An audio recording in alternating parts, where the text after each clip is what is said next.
E aí, já pensou que uma filosofia bem antiga sobre o amor pudesse ter a chave para resolver um problema super moderno, tipo a crise de moradia?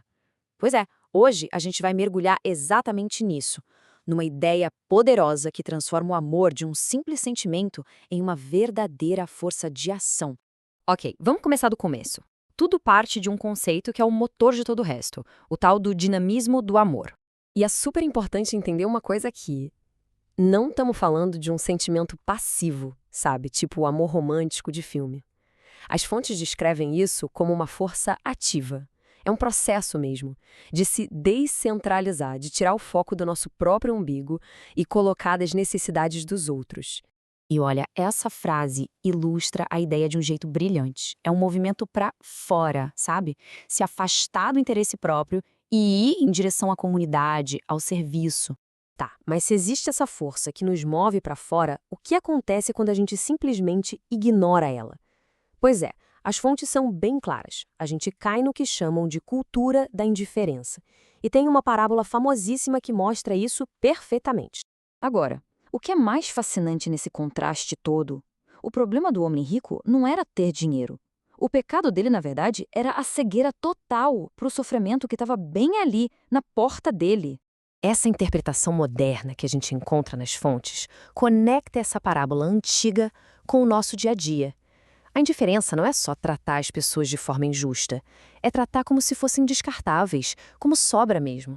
E essa ideia aqui de Tomás de Aquino é muito poderosa. Ela reforça que ser indiferente não é ser neutro. Ficar em silêncio diante de uma injustiça é, de certa forma, uma maneira de aprovar aquilo. Então, a pergunta que fica é: como a gente combate essa indiferença moderna? As fontes propõem uma ideia bem única e forte: a necessidade de realmar os nossos sistemas.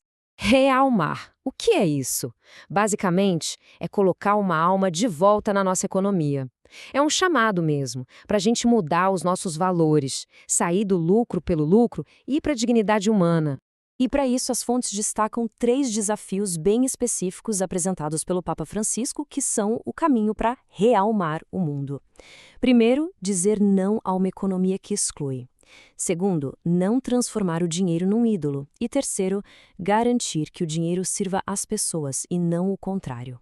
O objetivo final de tudo isso, então, não é só ficar na teoria.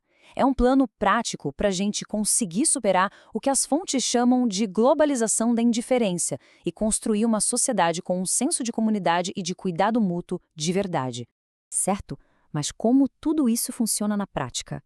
Vamos dar uma olhada no exemplo do mundo real, onde essa filosofia toda está sendo colocada em ação. E essa citação nos leva direto para o estudo de caso: o direito à moradia. Não é só sobre ter um teto sobre a cabeça, entende? É sobre o próprio alicerce da dignidade humana. A campanha da Fraternidade de 2026 é uma resposta direta a esse desafio. E olha só os objetivos. Não é só caridade. É sobre investigar as causas, denunciar a falta de políticas públicas e lutar por leis que garantam moradia. É exatamente aquele dinamismo do amor se transformando numa luta estruturada por justiça social.